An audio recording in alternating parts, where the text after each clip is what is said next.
ഗസായിലെ ദാഹിച്ചു വലഞ്ഞ ഒരു കുഞ്ഞിൻ്റെ അവസ്ഥയാണ് നിങ്ങൾ ഈ വീഡിയോയിൽ കാണുന്നത്.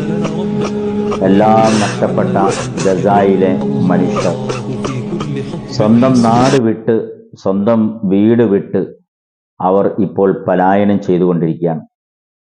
ഇസ്രായേൽ എന്ന ഭീകര രാഷ്ട്രത്തിൻ്റെ ആക്രമണത്തിൽ ഏകദേശം 60,000-ലധികം മനുഷ്യരാണ് അവിടെ കൊല്ലപ്പെട്ടത്, രക്തസാക്ഷികളാക്കപ്പെട്ടത്.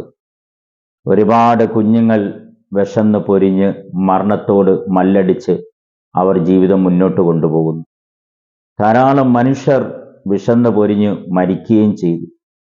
ഒരു തുള്ളി വെള്ളം കിട്ടാനില്ല, ആശുപത്രിയില്ല, സ്കൂളുകളില്ല, പാഠശാലകളില്ല, അവർക്ക് ആരാധിക്കാനുള്ള ആരാധനാലയങ്ങൾ പോലും ഇല്ല. ഒന്നും ഇല്ലാതെ അവർ നാട് വിട്ട് പലായനം ചെയ്തുകൊണ്ടിരിക്കുകയാണ്. നാം അവർക്ക് വേണ്ടി പ്രാർത്ഥിക്കണം, ഉള്ളൊരുക്കി പ്രാർത്ഥിക്കണം. ഹബീബായ തങ്ങൾ പറഞ്ഞു, അദ്ദുആഉ സിലാഹുൽ മുഅ്മിൻ. പ്രാർത്ഥന, ദുആ വിശ്വാസിയുടെ ആയുധമാണ്.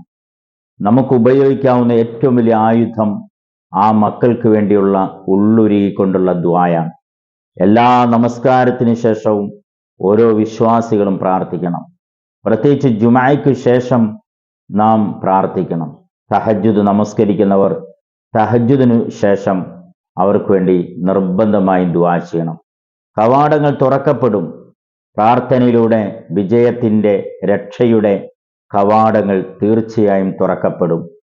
വമാലിദ്ദാലിമീന മിൻ അൻസാർ. അക്രമകാരികൾക്ക് അള്ളാഹുവിൻ്റെ ഭാഗത്തു നിന്നുള്ള ഒരു സഹായവും ഉണ്ടാവുകയില്ല.